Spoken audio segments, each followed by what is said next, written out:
నమస్తే. అక్టోబర్ 2025 మాసానికి సంబంధించిన రాశి ఫలాలు ఎలా ఉన్నాయో మనం చూద్దాం. ముందుగా మనం తులారాశి గమనించుకుంటే, ఈ రాశిలో ఉన్న నక్షత్రాలేంటి, ఏ అక్షరాలు వాళ్ళకి ఈ తులారాశి వర్తిస్తుందో మనం ముందు చూసుకుందాం. ఇందులో చిత్తా 3, 4 పాదాలు, స్వాతి 1, 2, 3, 4 పాదాలు, విశాఖ 1, 2, 3 పాదాలంతా మనకి తులారాశిలో ఉంటారు. పేరు బలం గనక చూసుకుంటే వీళ్ళకి రా, రీ, రు, రే, రో, తా, తీ, తూ, తే అన్న అక్షరాలంతా కూడాను మనకి తులారాశిలో ఉంటారు. చాలా ఫేమస్ పేర్లంతా కూడాను పర్సనాలిటీస్ ఇందులో ఉంటారు. అయితే ఒక కన్‌ఫ్యూజన్ చాలామంది అడుగుతూ ఉంటారు. ఏంటి అంటే, ఏవండీ మాకు లేడీస్‌కి పెళ్లి కాకముందు ఒక పేరు ఉంటుంది. పెళ్ళైన తర్వాత అత్తవారింట్లో ఇంకొక పేరుతో పిలుస్తూ ఉంటారండి. ఏ పేరు పెట్టుకోవాలి? కొంతమంది మాకు సర్టిఫికేట్‌లో 3, 4 పేర్లు ఉంటాయి. శివశంకర వరప్రసాద్, లేదంటే మనకి 2, 3 పేర్లు కలిసి ఉంటుందండి. వెంకట సాయి కృష్ణ, లేదంటే ఏదండి వెంకటనా, సాయినే, కృష్ణనా ఇలా కన్‌ఫ్యూజన్ అడుగుతుంటారు. వాళ్ళకి వెంకటతో స్టార్ట్ అవుతుంది. బట్ సాయి, సాయి అని అందరూ పిలుస్తూ ఉంటారు. ఏ పేరు చూసుకోవాలని చాలామంది కన్‌ఫ్యూజన్ ఉంటుంది.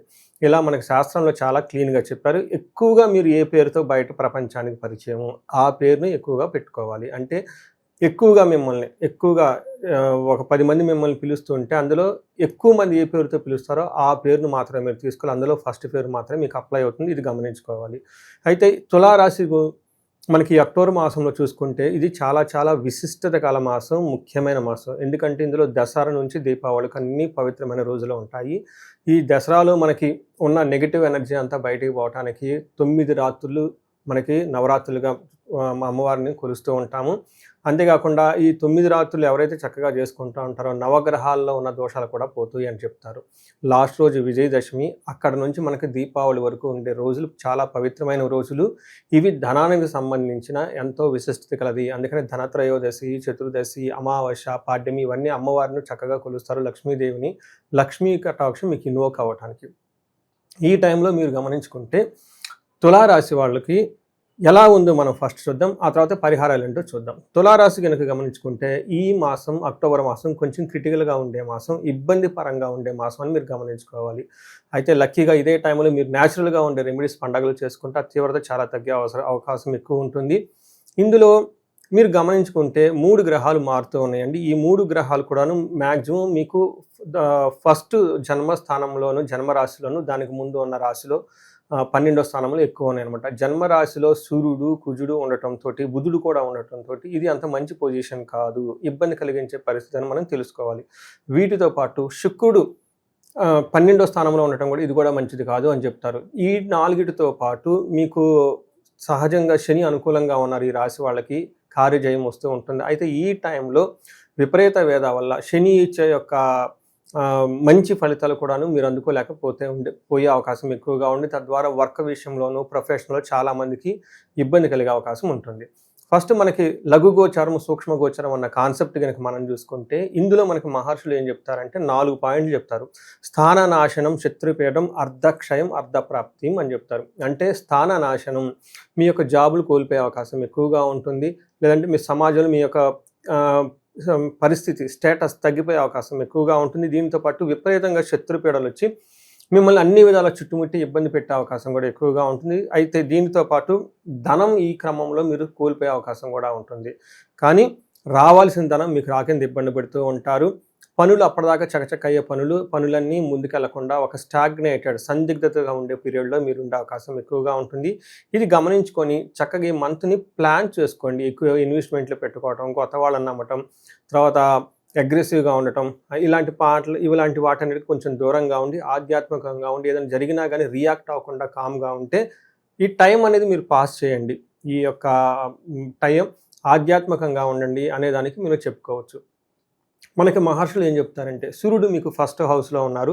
13 రోజులు 12th హౌస్లో ఉండి 17th నుంచి నెక్స్ట్ 13 రోజులు, అంటే ఫస్ట్ 17 రోజులు 12వ స్థానంలో ఉండి, తర్వాత 13 రోజులు ఫస్ట్ స్థానంలో ఉండటంతో మనకి ఇది మంచి పొజిషన్ కాదు. చాలామంది జాబులు, స్థాననాశనం, స్థితిని కోల్పోయే అవకాశం ఎక్కువ ఉంటుంది. మనకు సంస్కృతంలో మహర్షులు ఏం చెప్తారంటే, దేహార్తి సతతం కాలతిక్రమణ భోజనం, బంధుమిత్ర సుహృద్వేష, చంద్రరాశి గతో రవి అని చెప్తారు. అంటే దీని ప్రకారం శరీరంలో అలసటగా ఉండటం, సత్వం లేకుండా ఉండటం, కాలతిక్రమణ భోజనం, టయానికి భోజనం తినకుండా అటు ఇటు పరుగులు పెట్టినట్టు ఉండటం, బంధువులతోటి తర్వాత వాళ్ళతో గొడవలు పడే అవకాశం ఎక్కువగా ఉంటుంది, ధన నష్టం జరిగే అవకాశం ఎక్కువగా ఉంటుంది. ఇంతే కాకుండా కొంచెం మీరు ట్రావెల్ ఎక్కడైనా చేసినా కానీ ఆ ట్రావెల్‌లో ఇబ్బంది పడే అవకాశం ఎక్కువగా ఉంటుంది. ఈ ప్రకారంగా చూసుకుంటే మనకి సూర్యుడు అంత అనుకూలంగా లేరు, కొంచెం జాగ్రత్తగా ఉండాల్సిన టైము అనేది గుర్తుపెట్టుకోవాలి. అయితే సూర్యుడితో పాటు కుజుడు కూడా రావటంతోటి కుజుడు కూడా ఇక్కడ మీకు సరైన మంచి సపోర్ట్ ఇవ్వడు. కొంచెం ఇబ్బందులు పెట్టే పరిస్థితుల్లో ఉన్నారు కాబట్టి ఇది కొంచెం గమనించుకోవాలి. ఇక్కడ కుజుడు మీకు ఎలాంటి నెగెటివ్ యొక్క ఇంపాక్ట్‌ని కలగజేస్తున్నారంటే జ్వరం ఖడ్గవ్రణం చైవ బంధు భార్య విరోధ కృత్తు చంద్ర రాశిగతౌ యక్ష రాక్షస పీడనం అంటారు సంస్కృతంలో. దీని యొక్క మీనింగ్ ఏంటంటే ఈ టైంలో మీకు జ్వరం వచ్చే అవకాశం ఎక్కువగా ఉంటుంది. కత్తుల వల్ల, పదునైన వాయిదాల వల్ల దెబ్బలు జరిగే అవకాశం ఎక్కువగా ఉంటుంది. బంధువులతో గొడవలు వచ్చే అవకాశం ఎక్కువగా ఉంటుంది. ఇంతే కాకుండా మోస్ట్ ఇంపార్టెంట్ ఈ టైంలో యక్ష రాక్షస పీడనం అంటారు. అంటే పిక్కలు పట్టినట్టు ఉండటము, దిష్టి తగలటము, మొబైల్ పగిలిపోవటము, అన్ఎక్స్పెక్టెడ్‌గా జరగకూడని మీ చుట్టూ జరగటం. దానికి కారణం అనేది ఏమీ ఉండదు. మీరు హెల్త్ కూడాను డాక్టర్ దగ్గరికి పోయినా కానీ ఏమీ లేదు బాగుంటుంది అంటారు, కానీ మీరు లోన చాలా ఫీల్ అవుతూ ఉంటారు. మిమ్మల్ని చుట్టూరుతూ కన్ఫ్యూజింగ్గా ఉండే పరిస్థితులు ఎక్కువగా ఉంటాయి, అవకాశం ఎక్కువగా ఉంటుంది. గాయాలయ్యే అవకాశం ఎక్కువగా ఉంటుంది. ఈ ప్రకారంగా కుజుడు కానీ సూర్యుడు కానీ ఎవరు మంచి సరిగా చేయటం లేదు. దీనితో పాటు మీరు గనక చూసుకుంటే బుధుడు కూడాను సరిగ్గా మీకు సపోర్ట్ ఇవ్వటం లేదు. తర్వాత శుక్రుడు అగైన్ మీకు మిక్స్డ్‌గా ఉండి కొన్ని విషయాల్లో సపోర్ట్ ఇస్తూ కొన్ని విషయాల్లో సపోర్ట్ ఇవ్వకుండా ఇబ్బంది పడుతూ ఉంటారు. మనకి సంస్కృతంలో మహర్షులు ఏం చెప్తారంటే శాస్త్రపీడం చోర బాధ మహద్భయం కృషిరవ్యాధి సర్వ విఘ్నశాత్ అని చెప్తారంట. అంటే ఏదైనా వ్యవసాయం చేసినా, బిజినెస్ చేసినా ఈ టైంలో ఆటంకాలు వస్తూ ఉంటాయి. అంతేకాకుండా మహద్భయం ఏదో విధంగా కష్టాలు, భయంతో కూడిన సందర్భం ఎక్కువగా ఉంటుంది. గుప్త రోగాలు వచ్చే అవకాశం కూడా ఎక్కువగా ఉంటుంది. సో తులారాశి వాళ్ళు గమనించుకొని ఈ విషయాన్ని మీరు బాహ్య ప్రపంచానికి ఏదేదో చేయాలని ఆర్భాటంగా, అంగులుగా, హడావుడిగా పెద్ద పెద్ద ప్లాన్లు పెట్టి చేసే టైం కాదు. ఈ టైంలో కంప్లీట్ ఇంట్రావర్ట్, ఇన్సైడ్ మీరు తిరిగేసి ఆధ్యాత్మికంగా ఉండడం చాలా చాలా ఇంపార్టెంట్. ఎందుకంటే గ్రోత్ కొన్నిసార్లు బయట ఉండదు. అప్పుడు మనం ఇంటర్నల్గా గ్రోత్ ఫోకస్ చేసుకోవాల్సిన టైం. ఈ టైంలో బయట పరిస్థితులు బాగలేదంటే దాని అర్థం ఇంటర్నల్గా మిమ్మల్ని మీరు చాలా స్ట్రాంగ్గా చేసుకోవాలి. ఈ టైంలో అక్టోబర్ మంత్లో దసరా, దీపావళి ఎన్నో పండుగలు ఉన్నాయి కాబట్టి ఈ టైంలో మీరు భవానీ మాలలు వేసుకున్నా, ఇప్సా మాలలు వేసుకున్నా, ఏది వేసుకున్నా కానీ మీకు బాగా కలిసి వస్తుంది. బయట సాధించలేని వాటికి కావాల్సిన నల్లిఫై చేసి మిమ్మల్ని మీరు స్ట్రెంత్ చేసుకునే ఒక గొప్ప అవకాశం ఈ మంత్ అని చెప్పుకోవాలి.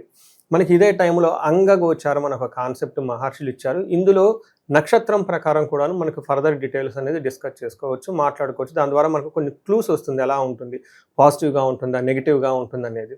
మనం ఇందులో చిత్తా, స్వాతి, విశాఖ నక్షత్రం 3 నక్షత్రాలు ఉంటాయి. ఇందులో చిత్తా నక్షత్రం కనుక చూసుకుంటే వీళ్ళకి పాజిటివ్ సైడ్ చూసుకుంటే ఒక ధనలాభం మాత్రమే వచ్చే అవకాశం ఎక్కువగా ఉంటుంది, ఐశ్వర్యం వచ్చే అవకాశం ఎక్కువ ఉంది.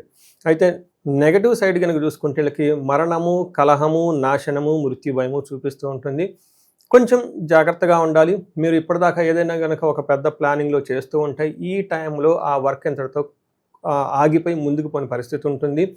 మీరు ఏదైనా కనుక దానికి సంబంధించిన ఏదైనా ఇన్ఫర్మేషన్ పెట్టుకుంటే అదంతా మీకు లాస్ అయ్యే అవకాశం ఎక్కువ ఉంటుంది. దీనితో పాటు మీకు విపరీతమైన భయ ఆందోళన జరిగే అవకాశం ఎక్కువగా ఉంటుంది. మృత్యు భయం అంటే అసలు ముందుకు వెళ్తామా లేదా, ఈ పరిస్థితి ఏంటి అన్న ఒక పరిస్థితిలో ఉండే అవకాశం ఎక్కువగా ఉంటుంది. పరిహారాలు చేసుకోవటం ఈ మంత్ చాలా ఇంపార్టెంట్. పర్టికులర్గా ఎవరైతే బిజినెస్ పీపుల్ ఉంటారో, పొలిటిక్స్లో ఉంటారో, సీనియర్ మేనేజర్ పొజిషన్లో ఉంటారో, టీమ్ లీడర్గా ఉంటారో వాళ్ళకి ఇవన్నీ చేసుకోవడం చాలా ఇంపార్టెంట్. నెక్స్ట్ స్వాతి నక్షత్రం మీరు చూసుకుంటే వీళ్ళకి అగైన్ క్షేమంగా ఉంటారు, సంపదలు ఉంటారు, సౌఖ్యంగా ఉంటారు, అన్ని విషయాలు బాగుంటుంది. వీళ్ళకి నాశనము, మరణము, మృత్యుభయం కూడా చూపిస్తూ ఉంటుంది. వీటిని మీరు చక్కగా పట్టుకోవాల్సిన అవసరం ఉంది ఇందాక చెప్పిన విధంగా. తర్వాత విశాఖ నక్షత్రం వాళ్ళు చూసుకుంటే వీళ్ళకి క్షేమంగా ఉంటారు, సౌఖ్యంగా ఉంటారు, సంపదలు ఉంటాయి, ఫారిన్ రిలేటెడ్ ఆపర్చునిటీస్ వీళ్ళకి ఎక్కువ వచ్చే అవకాశం ఎక్కువగా ఉంటుంది. అయితే ఛాలెంజెస్ కూడా ఉంటుంది. వీళ్ళకి మృత్యుభయము, మరణము, నాశనము కూడా చూపిస్తూ ఉంటుంది. మీకు ఇందాక చెప్పిన విధంగాను ఇవి కొన్ని పనిలో ఆగిపోవటము, ముందుకెళ్తామా లేదని భయపడే అవకాశం ఎక్కువగా ఉంటుంది. చూశారు కదండి, ఇవి ఈ తులారాశి వాళ్ళకి ఈ మంత్ ఛాలెంజింగ్గా ఉండబోతుంది. చక్కటి పరిహారాలు చేసుకోవటం ఎంతో ఇంపార్టెంట్. ఫస్ట్ వీళ్ళు కనుక పరిహారాల లిస్టు కనుక చూసుకుంటే వీళ్ళు ఆదిత్య హృదయ స్తోత్రం చదవటం చాలా చాలా ఇంపార్టెంట్ ఫస్ట్ థింగ్. నెంబర్ 2 వీళ్ళకి శత్రుపీడ విపరీతంగా ఉంటుంది కాబట్టి మన్యు పాశుపత అభిషేకం చేయించుకోవటం, రుద్రాభిషేకం చేయించుకోవటం చాలా ఇంపార్టెంట్. ఎవరైనా కనుక ధనానికి ఇబ్బంది పడుతూ ఉన్నా, మంచి పొజిషన్లో ఉన్న వీళ్ళకి ఈ టైంలో స్వర్ణలక్ష్మి విశేష హోమం చేయించుకున్నా, లేదంటే మనకి కుబేర పాశుపత అభిషేకం చేయించుకున్నా ఎంతో వీళ్ళకి కలిసి వచ్చేసి లైఫ్ అనేది ముందుకు పోవటానికి చాలా తోడ్పడు ఇవన్నీ మీకు ఎంతో ఉపయోగకరంగా ఉంటాయని గమనించుకోవాలి.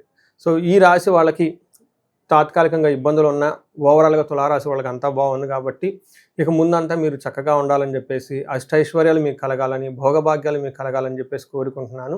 ఇండివిజువల్గా మీకు ఇంకా ఏదైనా ఛాలెంజెస్ ఉన్న భార్యాభర్తలుగా నుంచుకోండి, ఒక్కసారి మీ పర్సనల్ హారోస్కోప్ అనాలిసిస్ చేస్తే పర్సనల్గా ఇంకా మీ పర్సనల్ చార్ట్లో ఏమైనా కనుక వేరే గ్రహాలు ఇబ్బంది పడుతున్నా అవన్నీ తెలుసుకొని తద్వారా చక్కటి పరిహారాలు చేసుకుంటే మీ లైఫ్ 10 అంతలు ముందుకెళ్ళటానికి ఎంతో అవకాశం ఉంది ఈ తులారాశి వారికి ఈ సంవత్సరంలో.